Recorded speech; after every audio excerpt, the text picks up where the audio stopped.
Do you like fantasy football and sports betting?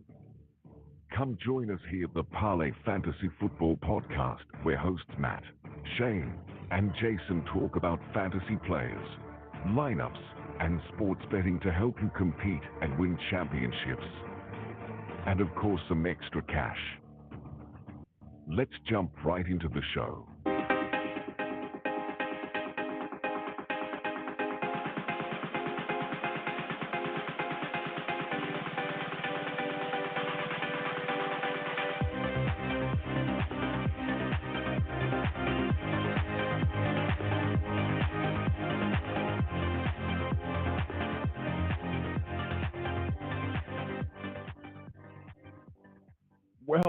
Welcome back to another episode of the Parlay Fantasy Football Podcast. Matt, Shane, and Jason with you guys on this lovely evening in Kansas again. How are you boys doing tonight?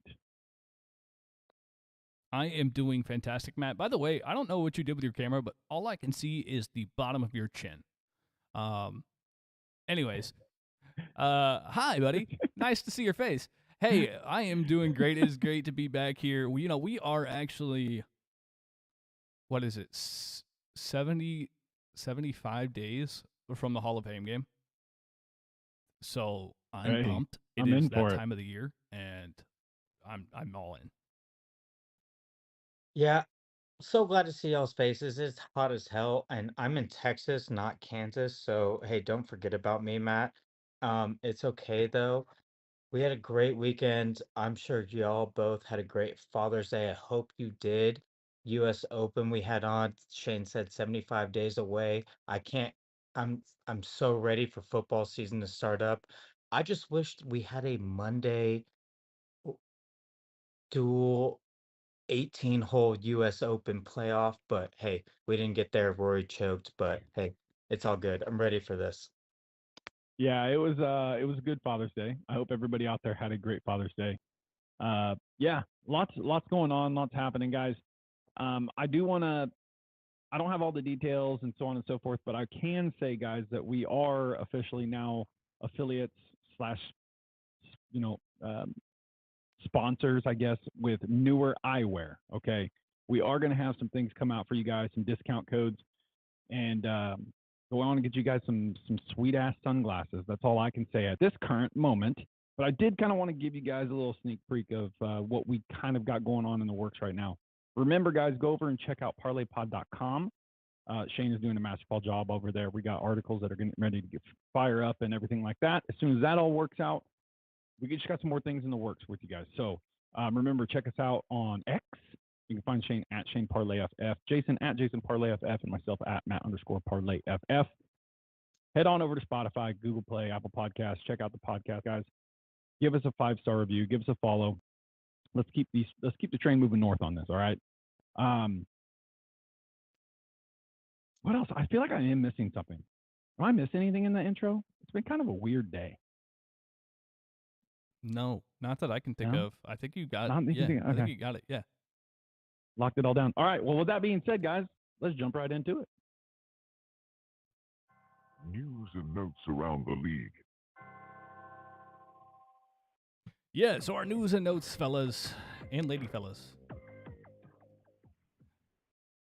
Top news. Top news. Alvin Kamara skips OTAs. Wants a new deal. Opinion. Why the hell would you pay a 29-year-old running back? It's crazy because it's like, you know that they don't want to just release him, right? Like they want to give him something, but like we all know Father Time is undefeated, right? And Alvin Kamara is getting up there in age. You can see a little bit of regression. The guy's still fire running back, but again, he's 29. Like, what kind of deal do you think he can actually get done besides like a 1-year deal? So I think that he may get the exact same thing Cortland Sutton gets, which is just more guaranteed money. And that's the same reason Cortland Sutton is threatening to skip training camp, which is also another part of the news. Sutton attended OTAs, but is threatening to skip training camp due to contract conflicts. And again, I think it becomes the team's just going to be like, well, fine, we'll guarantee your contract a little more. Like, we're not going to extend you we're not going to pay you more, but like we'll give you more guaranteed money. There's less incentive money. And giving him like an incentive-based contract in a sense. No, giving him less incentives, giving him more Oh, money okay. up front. Got you. Okay. Yeah. Got you. And then we talked about T-Law last episode that broke while we were doing the pod, so that was cool. And then Tyrone Tracy has reportedly been taking first team snaps. So I'm telling you now. R.I.P. I think, yeah, dude. Okay, so it's crazy. Don't get me wrong. I think Devin Singletary, they brought him there for a reason. They gave him some money, right? But Tyrone Tracy, I heard rumblings about it a couple weeks ago. I think I mentioned something on the podcast. I think maybe it was last week or 2 weeks ago when Dylan was on. Yeah. Our writer, and I said, "Well, what do you think about Tyrone Tracy taking potentially that job?" I mean, what are your guys' thoughts on that, right? Because they brought him there for a reason. It is the Giants, right? So it's nothing that like is going to make you jump out and scream. But what are your thoughts on that? Well, real quick, for me, it's Singletary did prove himself last year with my Texans and did get himself a decent contract with the Giants. But younger, fresher legs, what we said, Father Time is undefeated and whatnot. Tracy could get a substantial workload in this offense going forward. How old is Devin Singletary? Do we know? I think he's 28. So he is I'll okay. check So he for you is real getting quick. up there. I couldn't vet exactly how old he was. I feel like he's been in the league forever, but at the same time, yeah, and he Tracy's plays like a 24, terrible amount. which is old for a rookie, but he is a converted wide receiver. So Singletary's 26. Okay, so wow, I was 2 years older. Wow, he probably turns 27. I just couldn't right? remember. 5 years experience though. So yeah, he's turning 27 Yeah, he's got this year. some tread. Mhm. Yeah, and Tracy is a bigger built back, despite the fact that he like is a wide receiver. He has that like weird Debo build, which is hysterical. And I think that there's a real chance he takes some legit touches. I don't really know that I'm buying into the OTA hype that he's going to completely oust Devin Singletary, but I'm here for it if it happens because your boy has been loading up on the Tyrone Tracy train. Other news and notes. Brandon Ayuk. Matt was on this early. I'm sad. Brandon Ayuk may be moved. However, there are reports that it's highly unlikely at this time. It's more likely that they just don't re-sign him at the end of the year. He, wants a contract extension, wants that bag, and they aren't really willing to pay it outright right now. So it remains to be seen whether this diverges and there's a breakdown there. But your Ricky Pearsall shares maybe jump in just a little bit in your pocket. Just a smidge. Dylan Lobby getting some serious praise after OTAs. So, fun thing. Sorry, Zamir White fans. But yeah, Dylan Lobby coming for that job. Sutton, we already hit on. Carson Steele and Jared Wiley. This is a fun Chiefs one. Both took meaningful reps at OTAs with the first team. Obviously, TK wasn't really present. Like, he was there, but like, yeah. He was like doing stuff, but like not doing it. So like, but Jared Wiley jumping ahead of Noah Gray, that's pretty big news. That's pretty cool. And that is pretty big news. Carson Steele being the UDFA, getting some work. I mean, Jerick McKinnon role is completely open. Is he supplant CEH, who's been absolute booty cheeks? Fun things to be seen there. I would love to see that. Like, to be honest with you, it's not that I've always kind of been a hater on CEH, but I would love to see that Steele, that Carson Steele, man. You're talking about one hell of an athlete. Like, that dude is built like a brick shit house, and he's fast. Yeah, he ran a 4.46. I would love to see him get to play. I thought he might get drafted. He didn't perform exceptionally well at the combine. Him and Amani Bailey, who the Chiefs signed, both didn't excel at the combine, which is why they went on UDFA. I was honestly hoping that like Will Shipley would end up with the Chiefs because that would have been such a sick matchup. Like, as far as scheme wise goes, like a direct 1-for-1 replacement to Jerick McKinnon. Agreed. But yeah, I agree with that. I can only do that in my hopes and dreams. So Yeah. that wraps up our news and notes, though. I don't have anything else. You guys got anything for me? I don't think so. I do have one thing that we're going to get into. Jason's Gems.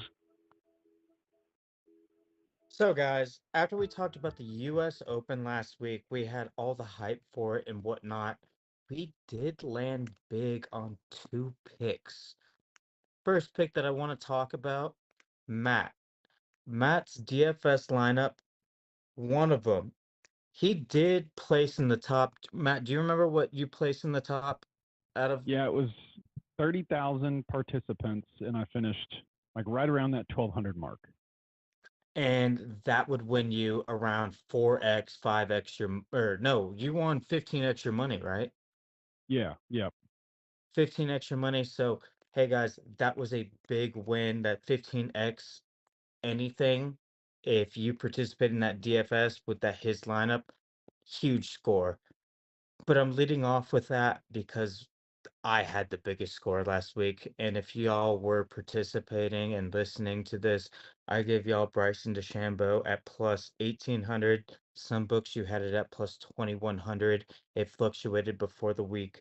But Bryson DeChambeau had a beautiful performance. I think he basically changed his image over the past couple years, and it was a beautiful thing to watch him, especially on 18, hooking that drive, recovering out of that bunker shot and recovering in the bunker and having that beautiful bunker shot in order to beat Rory. I was low key hoping that we were going to have that little that playoff, the US Open playoff. I don't know if y'all know, it's in the US Open, it's the only playoff that's an 18-hole playoff. I was hoping that we'd have it.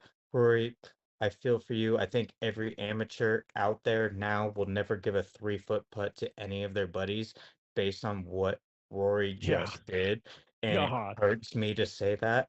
But hey, if you're giving 3-footers in your money rounds at your local golf course, what the fuck are you doing? Because we know the pros miss it, and if you're playing for money, your buddies can miss it. But hey, we got Bryson DeChambeau. If you've listened to our podcast last week and you followed my pick right there, I got him at plus 1,800, and I gave you the top 10 at plus 150 with Bryson. So hey, it was a good week on the US Open.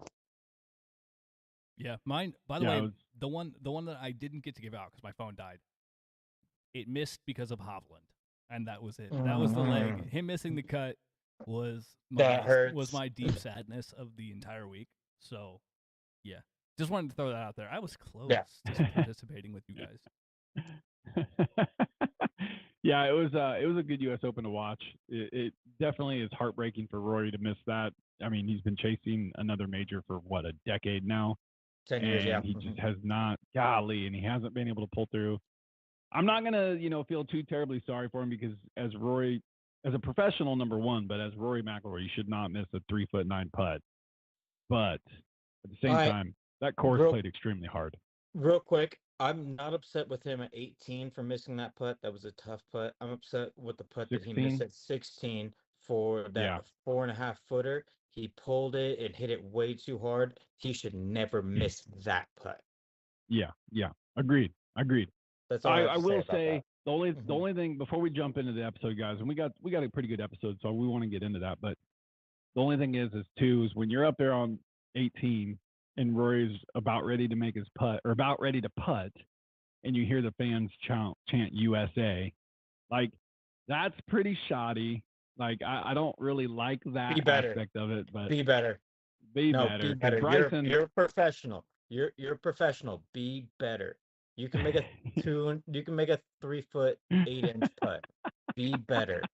It was I like a have waste no management open sympathy out for there, him on that. not the U.S. Open. No, I mean it just sucks because Rory is like the face of the PGA Tour, and like he's the one that almost feels like it was kept together because of him when everybody else was ducking out. But yeah, no, Be better. it sucks. It sucks for him. Be Jason, better. just hush your mouth. All right, guys. So for tonight's episode, what we are gonna do is basically calling our shots. We're calling our shots on some of these players, individual players. I think Jason does have a team in this. And what we're going to do now is Jason is going to write these down as we go. Last year we did not really record them as we recall like 2 or 3, but this year is basically shots, right? So we're calling our shots on these certain players to finish at a certain spot for fantasy football. And if they do not, we will publicly do shots on the podcast on YouTube, and we'll go from there. Right? We do have to do 2. I know I have to do 1, and Matt, I think you have to do 1. Are we willing to do those? For sure, Are at we least willing one. to do those like now, or are we wanting to make that like a kickoff? Well, I don't. Yeah, let's do that like a kickoff because I don't have any shots in front of me right now, and so yeah, I like it during preseason. Okay. Or like right Hall before, of Fame game. right before the first game. I like like that. for the Hall of Fame game episode. There you go. Yeah, there you go, Shane. And I was going to toy around the idea with these guys, maybe as like a extra like special segment. We do it once a week because I do think we're going to try to plan on recording at least 2 episodes a week when the season kicks off. Maybe 3, depending on all our schedules. But maybe we do a segment where it's like, the parlay shot segment, right? And so we all do at least 1 bet per week. And if it does not hit, you have to take a shot. Oh, okay. I like that. You against like that? each other or just yeah, ourselves? No, against each other. Like Okay. if you made a bet, Jason, and I'm like, nah, that ain't gonna happen. Boom, it's a shot bet. Okay, I dig that. All right, cool. All right, so tonight, guys, we're gonna do that. We're gonna do our little call our shots on these players, and this is locked in now, right? So these are the players that we think are gonna, do either bad or do good or whatever. And we're calling our shots right now, and we will take shots no matter how. If I miss all 5 of mine, I'll take 5 shots on the podcast at the end of the season. Could be a rough night, but that's just where I was going to be. So, that being said, boys, I'll go first. I'm going to go first with my first one. And that's rookie quarterback Jaden Daniels. As we know, as we go through the season, and these OTAs, and you go through these drafts and mock drafts and so on and so forth, we've noticed that he is rising up draft boards noticeably, right? Well, I'm taking Jaden Daniels to finish as a top 8 quarterback this year. A top 8 quarterback for fantasy purposes. I think he will finish higher than Caleb Williams in fantasy. Now, one of the reasons why I go this route is, number one, his rushing upside is outrageous. Okay, I mean, it is absolutely outrageous. It's better than what Caleb Williams is, and that's pretty clear. But last year, in his Heisman season in college, he averaged first among all quarterbacks in completion rate, yards per attempt, touchdowns, passer rating, and pro football, the PFF passing grade. Now, this was actually primarily on 20-plus yards per attempt, right? So anything 20-plus yards down the field, he finished first in all of those categories. On top of that, he had 1,250 rushing yards. That's absolutely insane, right? And he had 10 touchdowns on the ground. Now, I know going from college to NFL gets a little bit different, playing against some bigger boys, right? Some faster guys. But I'm calling my shot this year that Jaden Daniels will finish inside the top 8 for quarterbacks this year. Give you that bread. Hey, might as well roll off your other ones because I do not agree with that. But hey, keep on going. Keep on going. I want to hear you. You're on a tangent right now. You're on a roll. I will say I do concur with Matt about Jaden finishing higher than Caleb this season. I am on board with that, but don't know if I'm on board with 8. 8 is high. That's why this is the bold. I know. Show, I wish. I wish. I could He's on a streak right now. Keep on going. Let me hear this. Let me hear your picks. I don't agree with that, but keep on going. Listen, keep on going. All right, I will. My next one, you definitely won't agree with this one. Definitely won't agree with this one.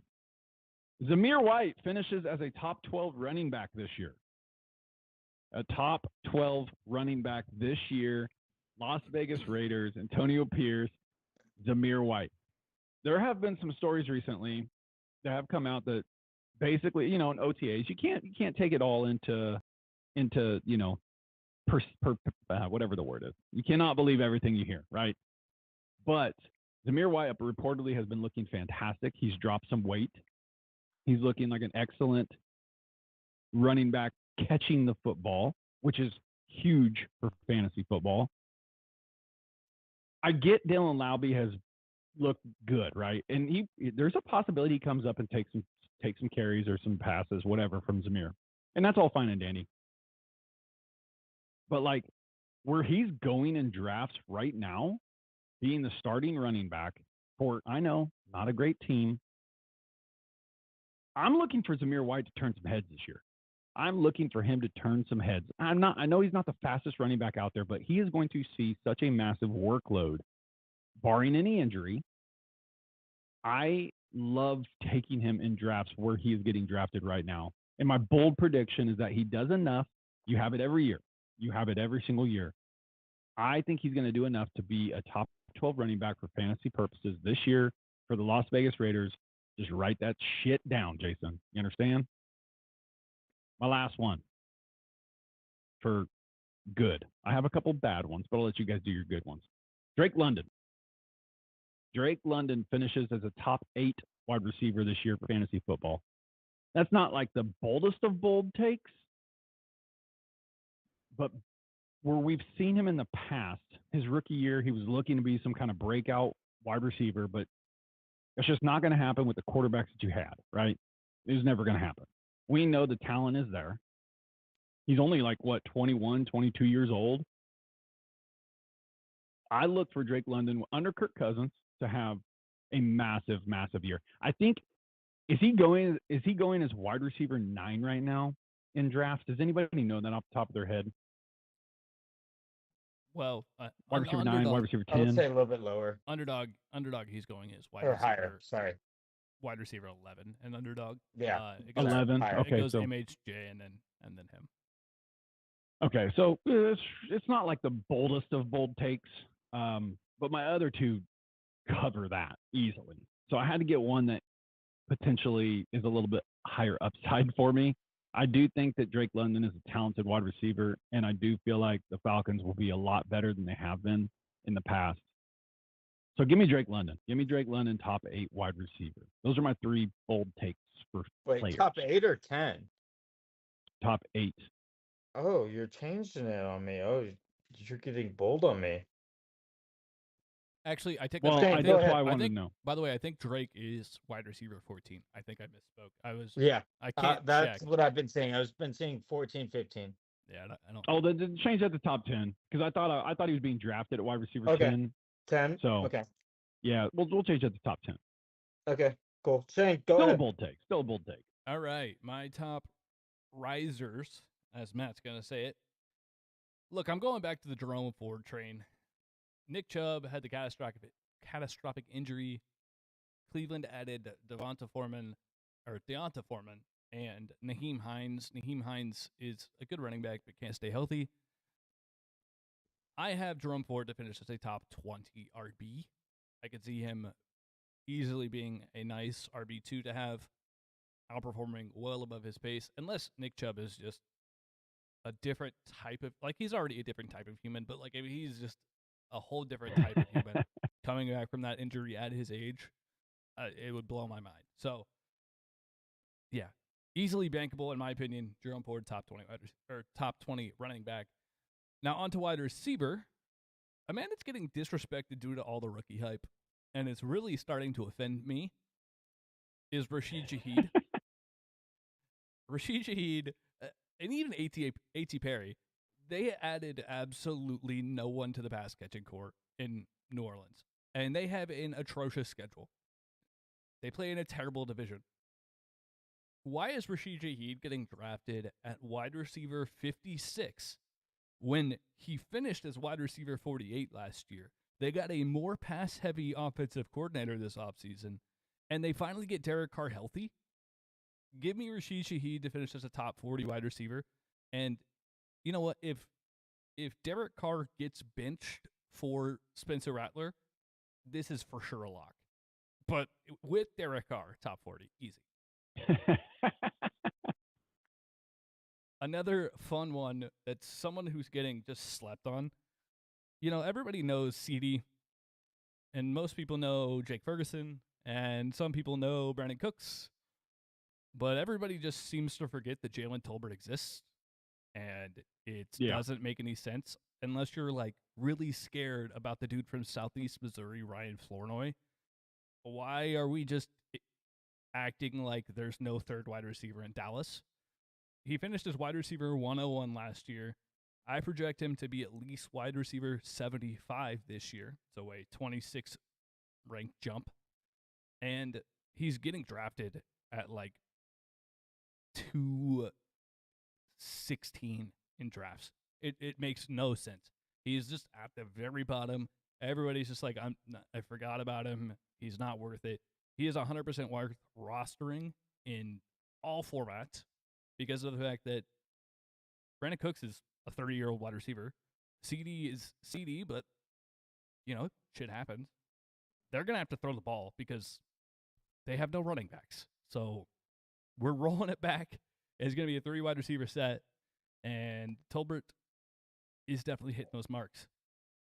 I have 2 more risers. I only told Jason one of them because I wanted to tuck this one in my back pocket. Will Levis is a top 15 quarterback this year.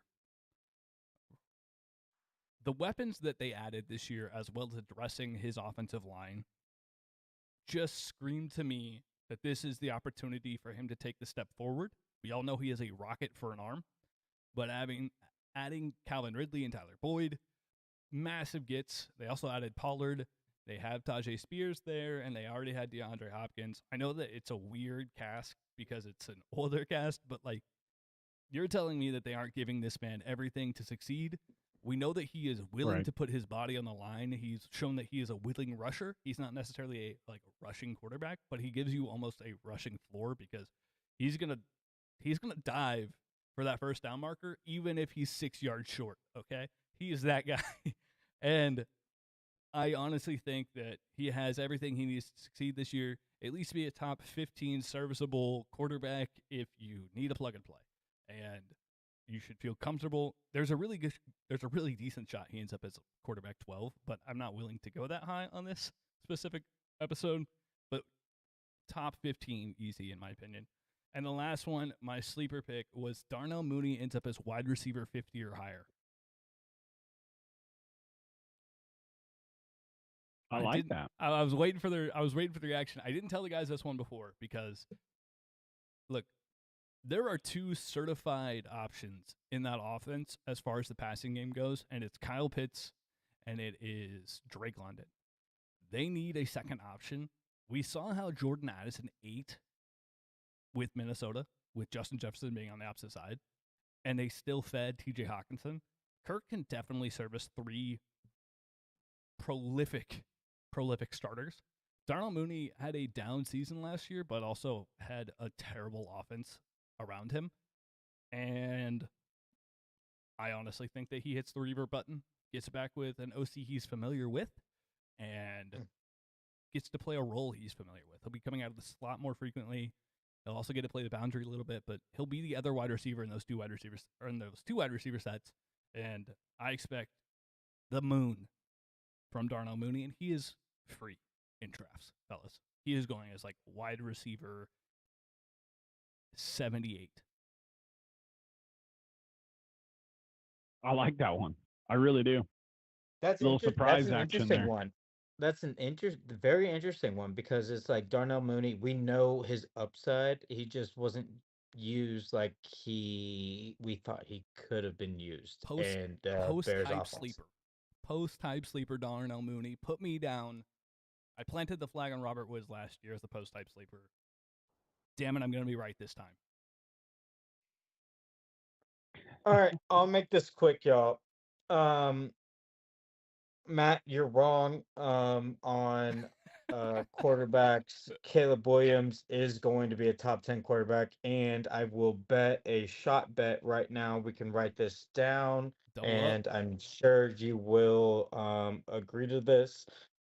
Caleb Williams will finish ahead of Daniels in Sure. fantasy production this year. Okay. Wait, Jalen Daniels? I don't think he got drafted. Jaden. He meant Jaden. Jaden. I know. Jaden, sorry. But sure. Yeah, Jaden Mark, Daniels. mark it down, Jason. Mark that All right, shit mark it down. Double shot. My thing is Caleb Williams will finish in the top 10 quarterbacks this year with his weapons and whatnot. I feel like he's got a better weapon core around him. Washington didn't set up Jaden for success like the Bears have set Caleb Williams up for success. I know he can run around and yeah, cool, 1,200 yards rushing versus weak ass SEC defense and whatnot, to where he can just run around and what. Cool. Like, what can he do in the pocket? I feel like Caleb Williams will do a lot more in the pocket and score a lot more than Jaden Daniels, so it's okay. Shot bet, that's an easy win for me. I'll start that. Wait, Jason, Cool. before you go into your next player, Yeah. I never said anything about Caleb Williams not finishing inside the top 10. Yeah, you You guys said can top win. 8. You Okay, guys could win your cool. All right, opposite. you're You guys can win you your opposite bets and still lose whoever. Yeah, you guys could both he's gonna win your finish bet. he's gonna finish higher than what Jaden. JB does. That's what the bet is. Yeah, That's yeah. what Yes, the bet no, is. he's gonna Okay. finish higher. Yeah, And- yeah. And just to clarify, before you go into your next pick, I don't disagree that Caleb Williams is set up for success.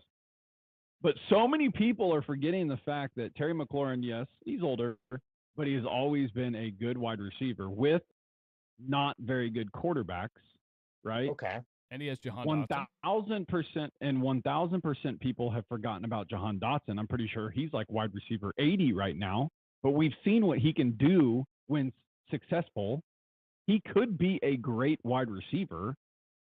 And then not to mention they drafted Ben Sinnott. They brought in Austin Eckler. Again, I know older, but still a pass catching running back. So I'm just saying, I get what you're saying. Caleb Williams definitely has a sexier cast around him, but Jaden Daniels has talent around him. Don't forget He's Zach gonna be like Ertz. He's gonna be like RG3 trying Yeah. to run around and not trying to get hurt in that offense. So I don't know what you're trying to say, but cool, I guess. Whatever. You're done. My second prediction for what we're going off on players is Deontay Johnson finishes as a top 20 receiver this year. I feel like you can pencil him in as a as a wide receiver 2 in your fantasy lineups. He hasn't had the quarterbacks of the past couple years with Kenny Pickett, Mason Rudolph, all those bullshit Mitch Trubisky kind of. Yeah, I'm trying to poke at your Steeler That's fine. quarterbacks We right made the now. playoffs. We still made the playoffs. You still made the playoffs, but unfortunately, he didn't Keep get the talking. targets that he deserved. And I know he's one of those receivers who drops a lot of footballs, but I feel like he's going to be one of those guys in that offense who will get the volume and who will see an upgrade in volume share in that offense to where he can make a big fantasy production and impact in your lineups to where you can pencil him in as a good wide receiver 3 flex, and he will work his way up to a starting lineup wide receiver 2 going forward. I like Deontay Johnson to be a wide receiver 2 this year and get a lot of fantasy production and at least 8 to 10 targets a game from Bryce Young. My last bold prediction for players is I like Dalton Kincaid to be tight end 1 this year. Not 2, not top 5, tight end 1. Since Diggs left, Dalton Kincaid last year with Diggs had a 19.6 target rate on routes run in that offense, and I feel like that target rate only goes up in that offense with the acquisitions of Keon Coleman and all the other receivers that they have there. I feel like it's going to be a run heavy game, play action game, work the ball over the middle. I like Dalton Kincaid to finish as tight end number 1 this year and move his way up from tight end 11 last year to tight end one and be the face of that offense and the end zone worker there and the base and the uh backbone of Josh There you Allen go. to where, yeah, be the backbone of Josh Allen to where if he doesn't know where to go, throw the ball to, he can rely on Kincaid. The last one that I have is I got a team one, and I don't know if it's that bold, but I got Jets to win the AFC East at plus 220. I like Aaron Rodgers, even though Aaron Rodgers missed mandatory mini camp and whatnot based on some event that he had overseas because he said fuck this and didn't want to be there because he's like, I already know this offense and whatnot. I like the Jets to win the AFC East. The AFC East is weaker this year, and the Jets defense always is the backbone of that team. And if Aaron Rodgers can at least put up 21 points a game, they're going to win that. Also, I got another one, and I put it up real quick. I my bold prediction this year. I, I'm trying to find the odds right now. I like the Rams to win the NFC West. I love that. Yeah, I don't mind I, that at I all. don't I don't know. I'm looking at the number. Rams to win the NFC West is at plus 380 right now. If the San Francisco 39 or 49ers are gonna have that big of an issue dealing with their star players, Sorry, who knows what can happen. I'm caught on the 39ers now. Yeah, that 69ers? Do you like 69. 69ers? That's way better. That would have been a way better slip up, but Yeah. oh man. No, but if the San Francisco 49ers are going to have that big of a slip up with this offseason training camp and whatnot, they should just get rid of Ayuk for picks going into next year. I'd like the Rams to propel themselves into the conversation to be the best team in that division. Yeah, I really don't mind that. I really don't mind that one at all. I really don't mind your Dalton Kincaid one either. You guys know my love infatuation with Dalton Kincaid. I hope he ends that high. I mean, I've got Kincaid in some leagues and I'd love to see that. I really would. You know, the crazy part is about the 49er situation. I know that you picked the Rams. I don't know. I know I called my shot on the Ayuk thing a long time ago. You And did. if it happens, fantastic. But if it doesn't, I could see it not happening, like Shane alluded to earlier, because like if you really think about it at this point now, if you were to trade IU 49ers, they're set up for a, make a run for the Super Bowl right now, right? Like they've got all the pieces in place. They added Ricky Pearsall. Are you saying if they trade Ayuk, it doesn't matter? Yeah, like it doesn't really do anything for them to get a 2025 first round pick. Sure, it's sexy, but at the same time, it's like that takes away from their win now mode, right? Right. And that's kind of where they're set up. And last I heard, the contract negotiations between Ayuk and the 49ers, they weren't like crazily far apart. They were like $4 million apart. And so like that's, that's a lot of money to us, but that's nothing to them. So it's like I could see them not trading him, but I could also see it happening. It's just, does it make sense for the 49ers to trade him right now when they're kind of in that win now mode before they have to dole out contracts to people other than Christian McCaffrey? Yeah, So, real quick, like it's like with NFL players, it feels like they always demand a contract extension going into their final year, to where it's like, I yeah. get it. You're putting your body on the line, you're doing all this stuff. It's like this is your contract year. You have a chance to make a boatload of money. Why not play it out and see where you can get your championship and you're just going to be a diva about it and sit out? Why would you pay that guy?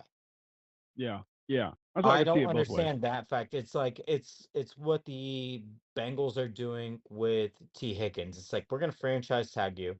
We're Sorry, not going that to was a 1 year contract, not a franchise tag. Yeah. I'm just right, kidding. but it's I'm more so just we're not gonna re-sign you because we want this team, we want this squad. We have a salary cap. We can only do so much. You want to win. Right. Yeah. Yeah. I That's don't my know. thing. I don't know. Okay. I'm going to go into a couple players that I think are going to not look so good that looked well, last year one of them looked good, right? That's David Njoku. Last year, the Cleveland Browns offense just was kind of a mess. It was still kind of a mess. I know Jason's shaking his head. I know he loves David Njoku. He absolutely loves David Njoku. Go listen to our last episode. He drafted him in like the 6th round. But I think he finishes worse than he did last year. And I think he finishes outside the top 10 in tight ends. Now, I know that that's not a large point margin. For tight ends, it doesn't take a whole lot to be in the top 10. But Joe Flacco last year, when he came in, I mean, after Watson got hurt and, all the other quarterbacks they had in there, and then they signed Joe Flacco off the couch. Joe Flacco hyper-targeted David Njoku. Hyper-targeted David Njoku, which was a part to a lot of his success. Now, I'm not saying David Njoku is not a good tight end, because I do think he's a good tight end. And I think he is a big piece to that offense. But this year, like Shane alluded to, Jerome Ford looks hella good. I mean, he earned his spot. He earned the workload. If Nick Chubb is some kind of freak superhuman that can come back from an injury like that, then we might be having a different conversation. Amari Cooper looked good, right? Elijah Moore went down last year. He was kind of irrelevant. He had a couple spike games, but he wasn't that relevant. But he went down. I just think that this year, if Deshaun Watson stays, and they added Jerry Jeudy, yep, I forgot about that. If Deshaun Watson stays healthy, I think Jerry Jeudy and Amari Cooper will be the primary focuses in that offense, with Jerome Ford as the third option. And I think David Njoku kind of falls by the wayside. I think when Deshaun Watson, I don't have the stats in front of me, so I apologize for getting anything wrong, but when Deshaun Watson played, I don't think David Njoku was very relevant. He didn't have a single spike game. No. And I did not think he really became relevant until Deshaun Watson went out. So that's just my take.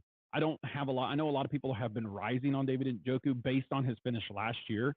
And I'm not saying he's not a good tight end. He's an athletic freak, and he's a damn good tight end. But under the circumstance of Deshaun Watson, I just don't think he's going to be very relevant this year. Again, I could be wrong, but that's just my take. My other one, guys, is Malik Neighbors. I've got him finishing outside the top 20 for wide receivers this year. I know he's getting drafted in a lot of dynasty drafts very early. And in my opinion, the Giants are, until they address the quarterback situation, unless Daniel Jones turns it around as a 360 freaking turnaround here. He has to revert to what he was the year before. Right. Like, I just don't see that happening. Like, there was a lot of hype for Wan'Dale Robinson coming in. There was a lot of hype for, they've had a lot of hype for a few receivers that they've drafted, and they just have not panned out. Now, I know Malik Neighbors is a special kind of wide receiver, and he's damn good. But I'm not comfortable drafting him where he's being taken in drafts right now. And like I said, I just don't have that confidence in Daniel Jones. So I have Malik Neighbors finishing outside the top 20 for wide receivers this year, when I think he's getting drafted at like wide receiver 15, 20. Something like that. Yeah, he's getting drafted at 20. He's getting drafted around T. Higgins, Devonta Smith, Jalen Waddle. And I'm going to be honest, I would prefer all three of those options to Neighbors, unless Neighbors truly just shows he's an alpha. I agree with you. I almost even prefer, and I bet you, and that means like guys like Michael Pittman. Pittman's after him. DK Metcalf is DK after him. Yep. I'm taking both those guys over him too. Like, to be honest with you. So that's just my take. That's my take on those two. It's not that I'm saying he's not a good wide receiver. I think he's a damn good wide receiver, just in not a very good organization that we can see, that we've been able to tell over the last couple of years. So that's my take on those two. All right. I have one that I told you guys, and I have two that I didn't, because why not? You're just a sneaky little snart, dude. I am. Jason, get that pin ready. The first one is the one I told the guys beforehand. It is Javonte Williams is outscored by either Jaleel McLaughlin or Audric Estime. God damn it. I love the pick, but I hate you for saying that. I'm sorry. There are rumors that, Javonte may not even make the team at this point, and Audric's looking good in camp, and Jaleel was the guy last year, and Peyton's pretty done with it. So I'm If interested he in the gets cut, situation. Shane, if he gets cut, He I mean, goes to Javante's Dallas. what, He goes to 24? Dallas. Is he 24? That's a great landing spot. Is he 24 years old? I think he's only like 24, isn't he? Yeah, he has 2 torn ACLs in his history. Right. But damn, man, I just feel like we haven't really seen enough from him. But yeah, I like the pick, but I hate you for saying I understand. I hated myself a little bit while I was saying it. My other surprise one was Josh Jacobs. Well, I guess my first surprise is Josh Jacobs finishes outside RB 15. Oh, Shane. You're killing me. And I know I'm probably going to have to take a shot on this one just because of the pure volume, but I think Marshawn Lloyd is a dude. And I think Jacobs looked really washed last year. And, we see that massive plateau after the 300 touch season. Like 300 carries is a massive amount of toll. And Oh yeah. every I single don't know, time Matt. Are a you gonna running back, take that shot? Are you gonna take that shot bet? I don't know if I want to. every time, I agree. No. every I'm time not. you hit that 300 threshold, it's just a deep dive after that. It's a I continuous know. It's downwards. like I want to take. Fuck it. Write me down for it. You'll counter me? You'll take Yeah, I'll inflation? counter you. Okay. Well, I mean, these are all shots, so like it's not. You don't have to bet against me here if you don't want to. I have to take Mama the shot didn't if I'm raise no wrong. bitch. Okay. And then my last. He wants to get in on the action. He does. It's a bold one. To be fair, I did know that one was bold. That's why I didn't tell you guys beforehand because I was like, it's gonna be a little spicy. And then my last one is also spicy. Jermaine Burton finishes within 20 spots of T. Higgins. Ooh. Oh my gosh. I like that. I do like that. T is going at 26. Well, 23 to 26 right now, wide receiver range. Depends on what platform you're on. And Jermaine is going at wide receiver 77-ish, 78-ish. I think that gap becomes very, very close as far as production actually goes. You guys know that I dislike T because he only has 2 1,000-yard seasons. He's never been the alpha. Jamar is the alpha, and Jermaine is going to take that Tyler Boyd slot role, and Jermaine is a hell of an athlete. And so I am betting on the talent here. I hope that Jermaine can keep his head on straight for one whole season, and if he does, I feel like I look like a genius, and if he doesn't, All right, I'll I'm take taking that a shot. again.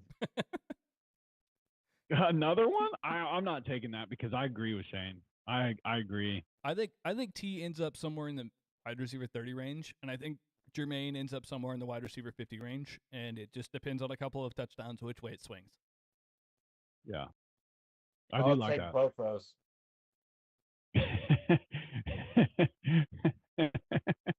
I'm here for it. Jason Mama just didn't wants raise in no on the bitch. action.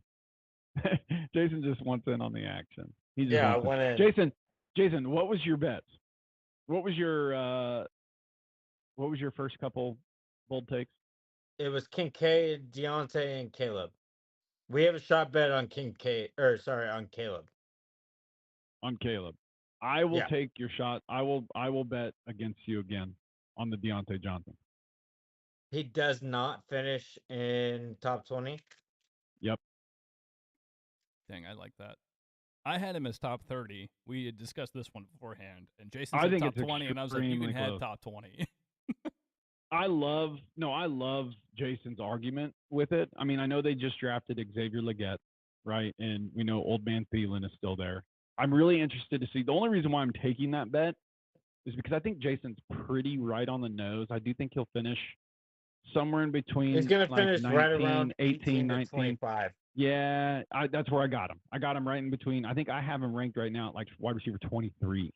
But I have him in that 18 to 25 threshold. It's really going to be dependent on Bryce Young. It's going to be dependent on if he improves this year, And which I they know he put on a protect lot of him. muscle.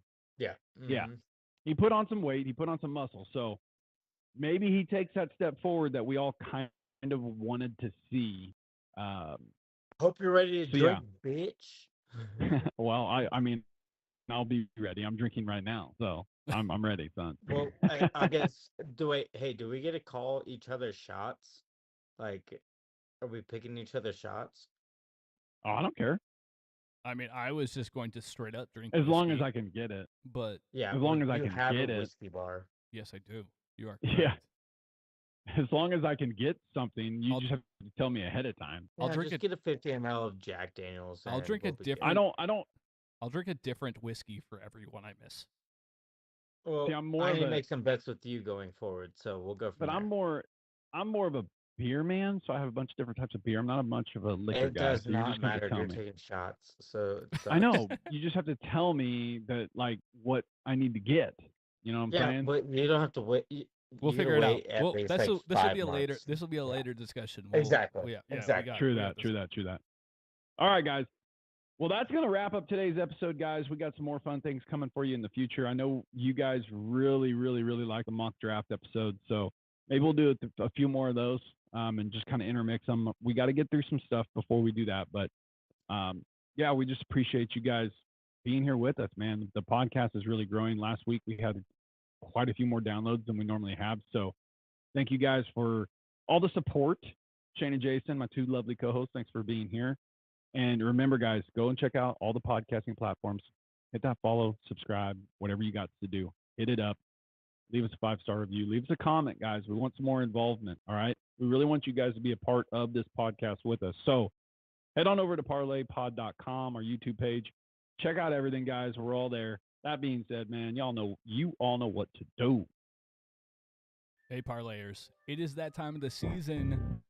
Hit us up. Let us know what your shot is in the comments. Come, let us know.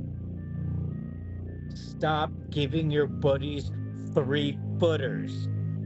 They ain't gonna make it. Until next time, we love y'all. Bye-bye.